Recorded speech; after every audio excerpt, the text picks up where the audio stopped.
Gwenette Martha, a name that was considered for years to be one of the most notorious names in Amsterdam's criminal underworld. But who was this man? And how did he go from a young footballer to a major figure in organized crime?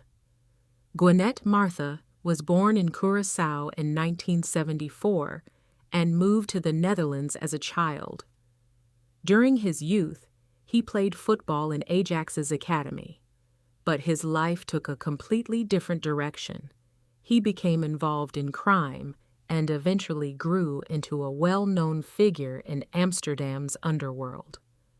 Martha was linked to drug trafficking, robberies, money laundering, and violent conflicts. His name became even more prominent when he became involved in the battle over the cocaine trade. And from that moment on, Amsterdam's criminal underworld descended into a bloody war. In 2012, around 200 kilos of cocaine disappeared in Antwerp. According to several reconstructions, the shipment was robbed by a group linked to Martha. A conflict between different criminal groups followed. One of the men who ended up on the opposite side of Martha was Ben Aoufé. According to reports, the conflict quickly escalated. Assassinations and retaliatory attacks followed one another.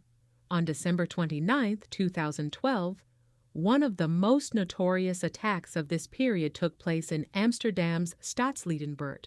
2 men were shot dead. Benauf was reportedly the intended target, but managed to escape by jumping into a canal. The message was clear. The conflict within Amsterdam's underworld had turned into a war, and Martha himself had now become a target. On December 27, 2013, he was shot at in Amsterdam. The gunman fired several times, but the weapon failed. Martha survived.